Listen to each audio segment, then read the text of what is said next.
saya pertegas di sini,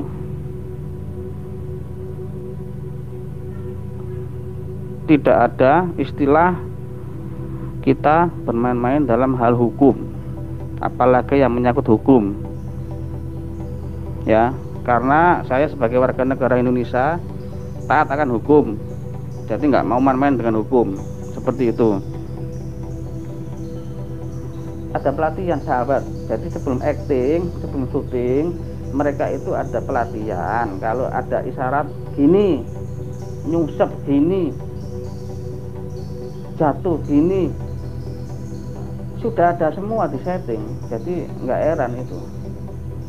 Nah, itu kejadiannya itu kemarin mereka itu pekerja proyek di salah satu proyek di Malang, ya, di daerah Araya. Saya sebutin di sini Araya Belimbing. Nanti cek di Gus Idris sana, cek itu pasti iya, saya berani jamin, saya punya bukti, ya. Assalamualaikum warahmatullahi wabarakatuh. Selamat malam sahabat, kawan, dimanapun berada, ya. Ini live saya yang pertama, ya.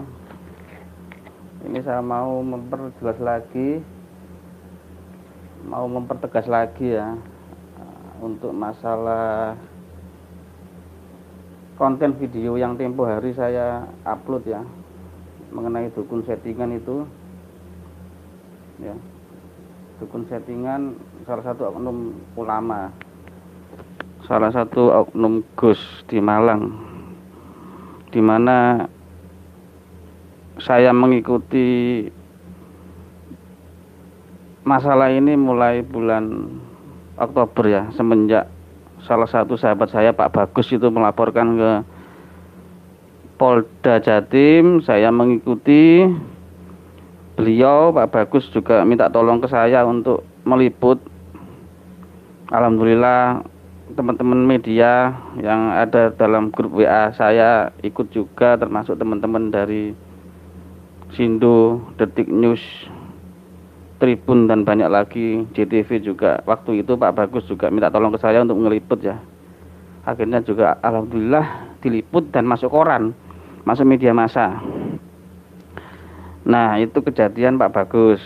Di sini saya cerita, waktu itu memang Pak Bagus minta tolong ke saya untuk diliput.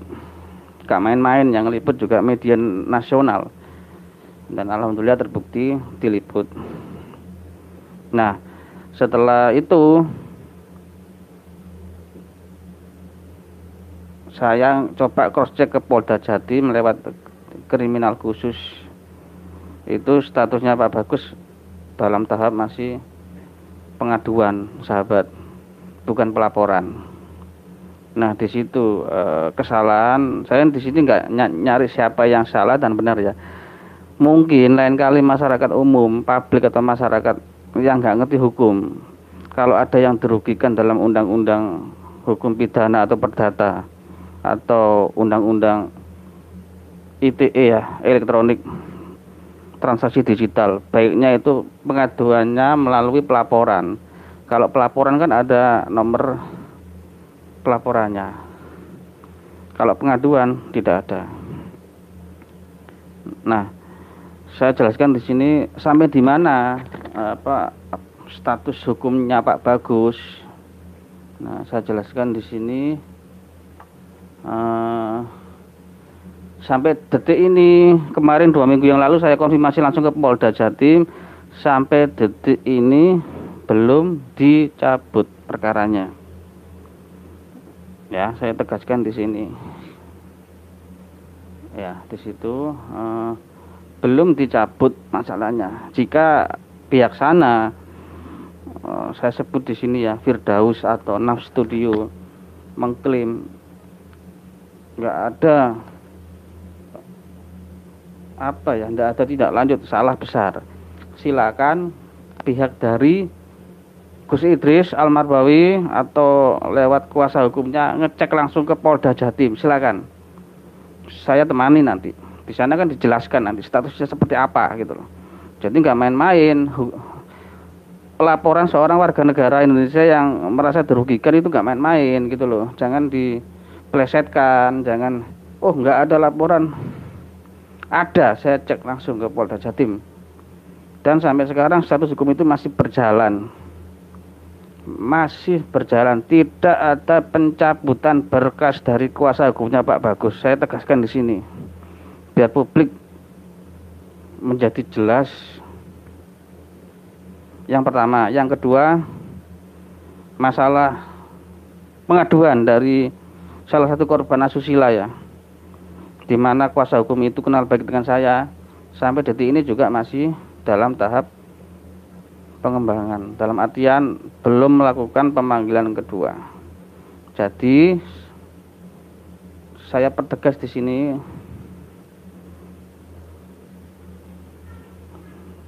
tidak ada istilah kita bermain-main dalam hal hukum, apalagi yang menyangkut hukum. Ya, karena saya sebagai warga negara Indonesia taat akan hukum, jadi nggak mau main-main dengan hukum, seperti itu. Itu poin yang kedua. Yang poin ketiga, yang korban-korban yang lain, masalah paku, masalah pengobatan non medis, masalah apa ya, paku goib, pengobatan non medis, itu memang secara hukum tidak bisa dijerat, karena waktu pasien mendatangi pondok pesantren itu tidak ada hitam di atas putih. Dalam artian waktu pembayaran itu tidak ada bukti otentik, tidak ada kwitansi, tidak ada bukti transfer, tidak ada. Dilaporkan ke polisi pun juga hukumnya sangat lemah sekali. Saya di sini menegaskan sangat lemah sekali, karena saya sudah masuk ke kami itu ada 4 pasien di Jawa Timur ya, dan 2 pasien di Jawa Barat. Tidak perlu saya sebutkan di mana kotanya, yang penting 4 pasien di Jawa Timur itu, 2 pasien di Surabaya dan 2 pasien di Malang merasa dirugikan, dan sudah mencoba melapor ke polisi, ternyata di sana juga tidak bisa berbuat apa-apa. Seperti itu sahabat. Jadi ada yang banyak pertanyaan di publik ya, kenapa kok itu oknum itu kok sampai detik ini kok tidak bisa dijerat dalam hukum. Saya tegaskan di sini, hukum itu tidak seperti orang membeli lombok di pasar ya, beli kresek bungkus selesai. Enggak, hukum butuh proses, enggak segampang itu sahabat. Apalagi undang-undang ITE elektronik itu membutuhkan proses yang lama, pelengkapan bukti-bukti dan segala hal seperti itu. Jadi di sana biarin mereka membuat konten-konten hak mereka. Memang kelemahan di negara kita tidak ada institusi atau lembaga yang mengawasi YouTube. Sampai detik ini tidak ada. Majelis Ulama Indonesia pun nggak ada wewenang soal itu. YLKI, Yayasan Konsumen Lembaga Indonesia, juga tidak ada wewenang. KPI, Komisi Penyiaran Indonesia, juga tidak memiliki undang-undang yang tegas untuk mengawasi YouTube. Itu penjelasan dari saya.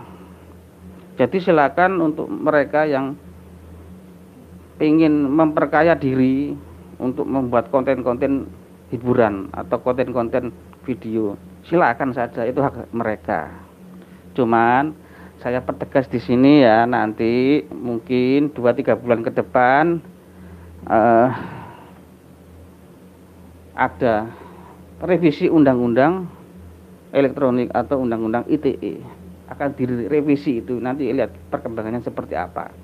Mungkin nanti ke depannya YouTube, Instagram dan lain sebagainya akan dibatasi, mungkin itu ya, itu mudah-mudahan. Nah, saya belum baca komen dulu ya, nanti aja. Ini saya mau jelasin, soalnya kan saya jarang live, ini saya terpaksa live karena memang harus live. Dan ini yang poin yang terakhir yang ingin saya sampaikan terkait dukun ya, dukun settingan yang 117 kiai yang dibunuh ya, itu bagi saya yang berita yang sangat luar biasa, seperti adegan sinetron. seperti adegan kalau di Surabaya itu ludruk ketoprak ya, luar biasa. Kami, saya dan beberapa tim juga sempat mengunjungi MUI kemarin, Majelis Ulama Indonesia. Sebagian sudah live langsung di channelnya Pak D TV Malang, dan saya nggak mau live percuma, soalnya apa, lembaga MUI yang dibiayai oleh masyarakat, yang plat mobilnya plat merah, dalam artian lembaga negara itu gajinya itu dari rakyat, itu tidak bisa berwenang untuk mengeluarkan fatwa, setidaknya meninjau kayak apa, mendatangi ponpes itu, melempem. Jadi saya nggak upload itu. Nah seperti itu sahabat. Nah setelah kemarin viral 117 dukun itu ya, kemarin viral 117 dukun itu, sebetulnya pagi tadi ada yang mau live dukun mengaku pernah ikut kemarin di salah satu kebun tebu di daerah Malang Selatan. Kalau Gus Idris bilang itu kebun tebu di daerah ponpesnya berjarak sekitar 15-30 menit, bohong. Saya punya buktinya, saya punya fotonya, saya punya saksi hidupnya. Tapi berhubung dukun itu tidak ada dalam video, tidak tersorot kamera, tidak ada dalam foto, saya repot nanti. Saya upload, saya live, nanti terjadi kontroversi di masyarakat. Itu kan nggak ada di video. Nah itu saya nggak mau gaduh di masyarakat. Saya nggak mau masyarakat itu saling mencela, saling mencikut, percuma. Makanya saya cuman di sini menjelaskan. Di sini saya cuman menjelaskan ya. Bentar sahabat. Oke, di sini saya cuman menjelaskan kalau mereka kemarin tuh settingannya itu luar biasa. Dalam artian mereka ngambil orang-orang yang jadi dukun itu bukan orang asli Malang. Menurut pengakuan kemarin ya yang saya dapetin, mungkin nanti 2-3 hari lagi saya dapetin, insya Allah ya 2 atau 3 hari lagi saya dapetin korban atau orang atau penduduk atau yang merasa diajak syuting dan dibayar dan mengakui, mungkin insya Allah nanti akan saya live itu.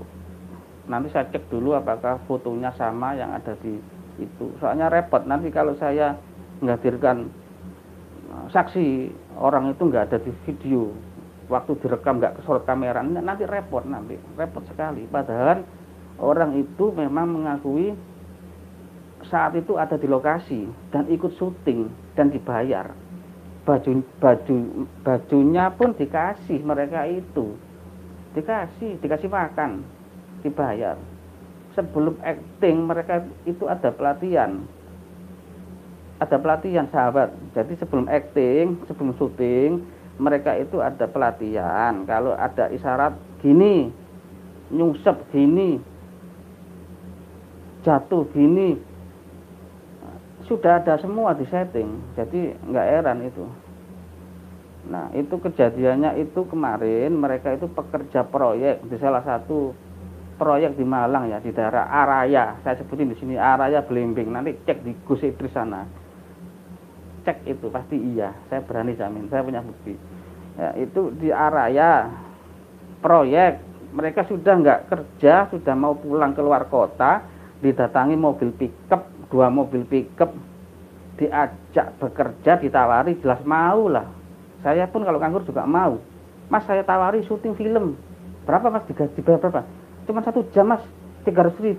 Ya mau. Akhirnya beberapa temannya itu yang kuli itu dari beberapa bagian di daerah Malang kota itu diangkut lewat pickup. Pickupnya ada 2 ya, pickup ada 2, masing-masing pickup berisi 7-10 orang. Jadi mereka semua dari luar kota. Terus mereka diajak ke tebu itu di daerah Malang Selatan. Saya ada fotonya, juga tempatnya saya ada. Insya Allah besok kami datangi, saya cek apakah betul sesuai dengan video itu. Kalau betul ya luar biasa berarti ini.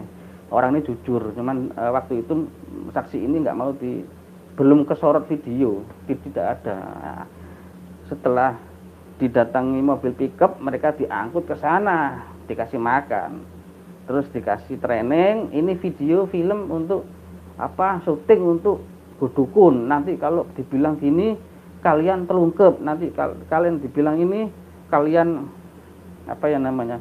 Pokoknya kayak film lah gitu. Nah, setelah mereka syuting selesai, gerak cepat, mungkin sudah terkoordinasi ya, krunya Idris itu luar biasa ya. Setelah syuting mereka nggak boleh berlama-lama di situ. Satu hal ya yang penting ya, seorang kuli proyek kan HP-nya kan ala kadarnya ya. Ada yang HP smartphone, cuman sebagian nggak boleh untuk video. Sebelum masuk ke area itu, handphone mereka kumpulin. Di salah satu seorang panitia krunya Idris itu dikumpulin, dimasukin di kresek itu dikumpulin, nggak boleh selama adegan itu sama pelatihan, nggak boleh pegang handphone, nggak boleh yang mutu, nggak boleh ada yang rekam, tidak boleh. Nah itu penjelasan dari saksi ini. Nah setelah seperti itu 2 jam 3 jam, sekitar setengah 10 jam 10 mereka pulang balik ke Malang, diantar ke Adosari di Blimbing ya. Nah, itu dekatnya masjid apa saya kurang paham, besok saya cek, tapi saya sudah dapat nama masjidnya, lokasinya saya cek nanti ya, kan di situ ada CCTV, nanti saya cek. Setelah mereka pulang berkumpul di 2 pickup itu, mereka berkumpul di masjid daerah Belimbing. Nah, mereka kasih amplop. Nah ada yang lupa bajunya itu nggak dikembalikan, dipakai itu yang warna hitam itu, sahabat.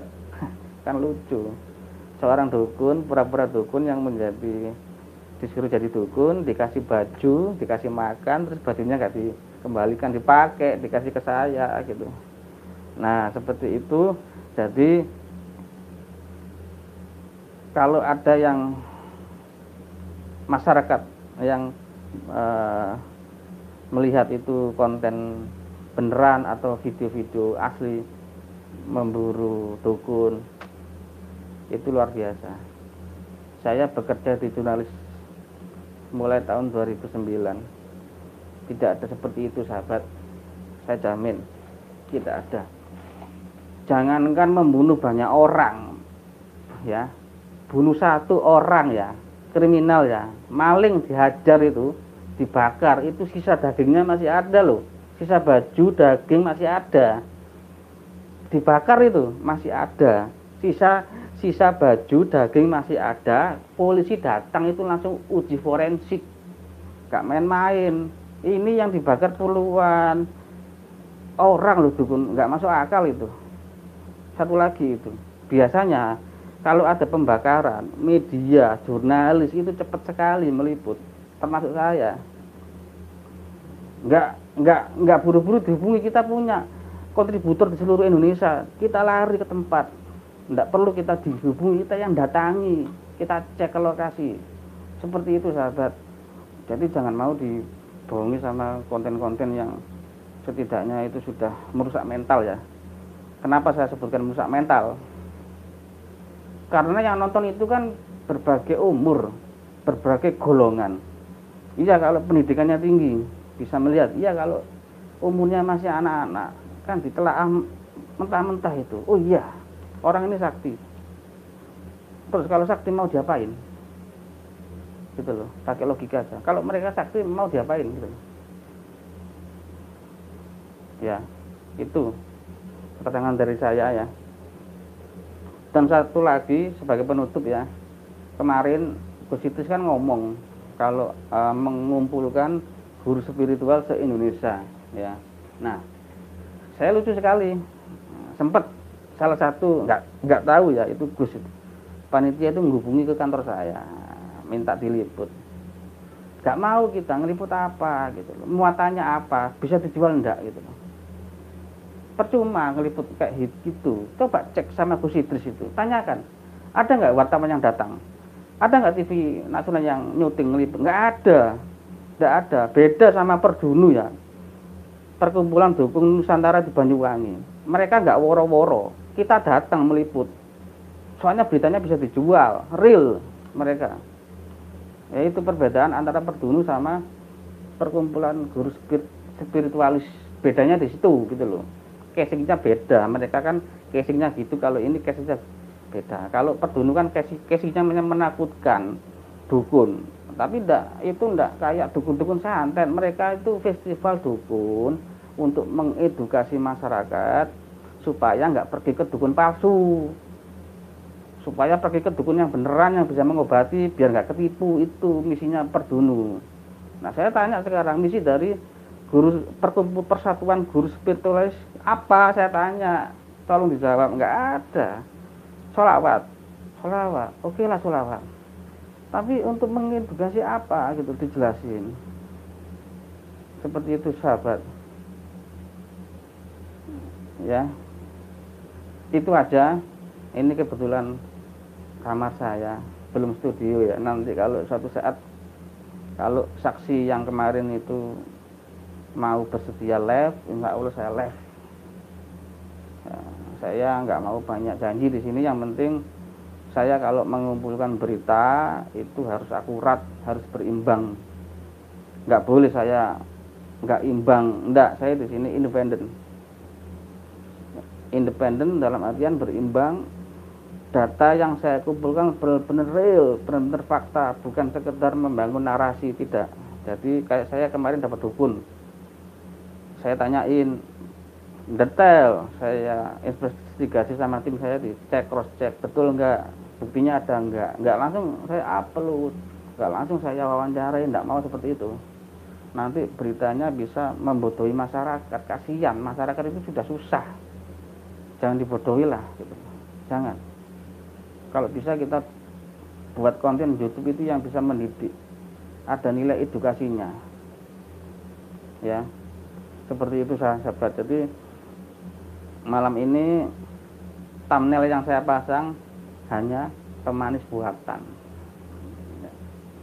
Nanti sahabat saya kan banyak, bisa juga saya bersahabat dengan sono sini, dari Aceh sampai Malang, dari Papua sampai Banten, semua sahabat saya. Jadi saya nggak berpihak sama siapa-siapa. Cuman saya di sini sangat sedih, ada anggota masyarakat yang sudah jauh-jauh berobat ke mereka, sudah bersusah payah mengeluarkan uang, sampai jual-jual barang, sampai sana dilayani dengan ala kadarnya. Itu saya sangat sedih, terketuk hati saya. Jadi di sini saya nggak lihat siapa itu Idris, siapa itu sana, enggak. Saya di sini independen sahabat, nggak mau bela siapa-siapa gitu.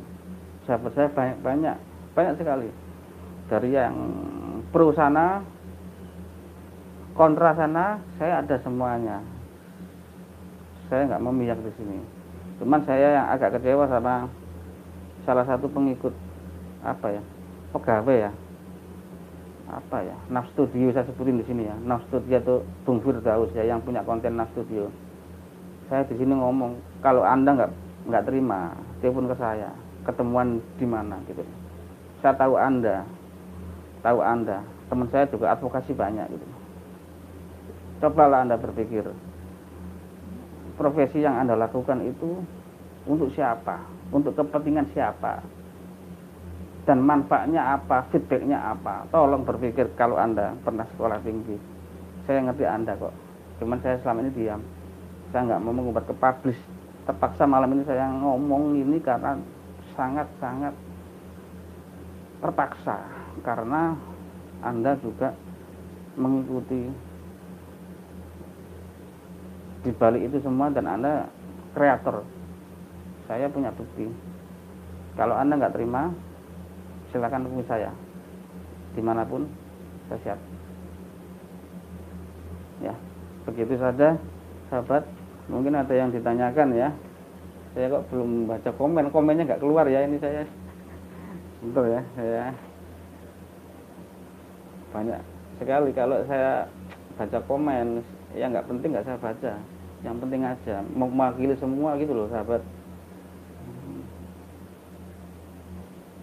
Ya gini, ya saya tegaskan lagi ya, gini.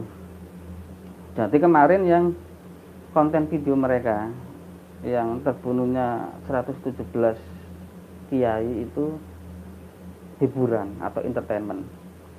Saya berani ngomong itu.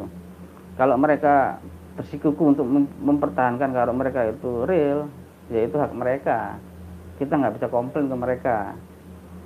Karena mereka punya hak juga membuat konten video. Soalnya yang keliru itu bukan yang membuat konten kok, negara kita itu punya negara, cuman undang-undang yang ngatur seperti digital elektronik itu sangat lemah sekali. Makanya 2-3 bulan ke depan kan ada revisi undang-undang ITE. Mudah-mudahan yang baru ini bisa lebih tegas ya, nggak hanya tumpul ke atas ya. Soalnya kalau ini YouTube kan AdSense ya, itu dari pemilik dari luar negeri, ya, dolar itu. Nah itu meracuni semua masyarakat Indonesia. Saya lihat sekarang konten banyak loh, banyak sekali konten live, mistis, grebek dukun, lucu-lucu loh, nggak ada edukasinya loh. Yang dicari apa? Yang dicari uang. Mungkin dia nggak ada profesi, nggak ada pekerjaan, akhirnya live. Kalau saya nggak mau live sepentingnya aja gini. Saya kerja kalau pagi sampai sore. Buat apa? Buat live, grebek dukun, gila gitu. Kurang kerjaan. Nah ini saya terpaksa live karena sudah anggap permasalahan ini sudah sangat miris, sudah sangat krusial, yang bisa merugikan banyak umat. Ya ini saya terpaksa live. Seperti itu teman. Ya, seperti itu ya. Ya.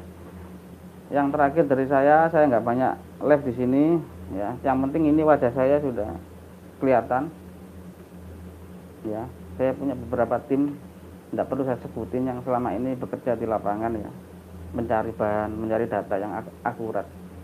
Mereka nggak dibayar, jujur, teman saya itu. Cuman saya sukarela kasih ke mereka lah, buat rokok, buat makan.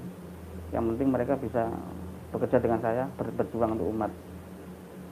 Saya nggak ada gajian di YouTube ini, sahabat. 1000 subscriber belum ada. Saya nggak penting buat saya. Yang penting saya bisa bantu masyarakat yang ngadu ke saya.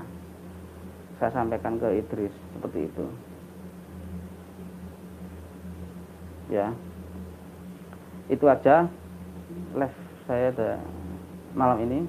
Insya Allah nanti, saya nggak janji ya, insya Allah kalau ini data sudah cukup, bukti sudah kuat, dan wajah dari dukun ini memang ada dalam video yang tersorot itu, foto atau video yang tersorot viral itu ada ya, itu tak lihat itu fotonya yang ada di salah satu channel itu ada sekitar 5 sampai 6 orang yang tersorot.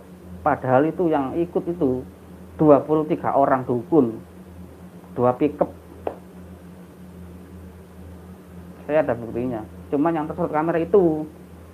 Nah, itu. Makanya kalau saya menghadirkan saksi yang dukun yang nggak ada di sorotan video itu, nanti terjadi kontroversi di masyarakat, repot. Biarinlah, nah, saya nanti mungkin nanti kalau memang bukti ini sudah kuat, sudah cukup kuat, ya mungkin bisa lah untuk live streaming. Nggak perlu nanti ya, mereka tutupi wajahnya, nggak perlu. Soalnya mereka toh luar kota pakai logika aja ya. Orang luar kota kerja di Malang, jauh dari rumah, ditawari pekerjaan untuk jadi dukun bohongan, ya nggak masalah. Meskipun dia ketahuan kan nggak masalah, kecuali rumahnya di dekatnya situ Malang, ketahuan warga kan takut, digerebek, dibakar, dikira dituduh dukun asli. Nah ini kan orang luar kota semua. Coba tanyain sama Gus Idris sana, betul nggak pernyataan saya ini, betul nggak gitu loh. Jangan bohong lah, saya punya bukti. Mereka tahu saya, cuman ya sudahlah, saya nggak mau berdebat di sini. Yang penting kedepannya mari kita sama-sama memerangi konten YouTube yang saya kira membuat mental masyarakat kita menjadi mentalnya itu mental pengemis ya. Dalam artian pengemis itu nggak edukatif, nggak pintar, nggak cerdas. Itu aja sahabat. keterangan dari saya, mohon maaf saya nggak bisa live tiap malam, cuman kalau ada kejadian yang krusial, kejadian yang penting akan saya live. Dan satu lagi sahabat ya, kalau nanti sampai kasusnya Pak Bagus ada pemanggilan atau kasus yang asusila itu ada progres, kami akan menyiarkan live di TV nasional. Kami sudah berkoordinasi dengan beberapa teman di media. Tunggu aja ya, saya nggak banyak janji, kita sama-sama berdoa mudah-mudahan Pak Bagus sama yang korban asusila ini bisa sabar, dan meskipun status hukumnya masih pengaduan ya, tapi nggak apa-apa lah, nanti mungkin buktinya itu bisa lengkap dan ada korban lain yang melapor nanti tetap. Itu aja sahabat, live streaming dari saya. Mohon maaf kalau kalimat saya, perkataan saya ada yang menyinggung ke salah satu pihak. Nggak ada niatan ke arah itu. Saya orangnya independen, netral, tidak bela sama siapa-siapa. Yang saya ungkap selama ini adalah fakta kebenaran, bukan sekedar membangun narasi. Tidak mau saya. Apa yang saya temuin di lapangan, apa yang saya lihat, ya itu saya sampaikan. Saya nggak mau nambahi dan saya nggak mau ngurangi, nggak mau. Nggak ada manfaatnya buat saya. Toh saya buat konten YouTube juga nggak ada uangnya, nggak ada dolarnya. 1000 subscribe nggak ada, itu aja. Nggak ada misi di saya, nggak ada tujuan apa-apa di saya. Oke, itu aja. Terima kasih. Selamat malam. Assalamualaikum warahmatullahi wabarakatuh.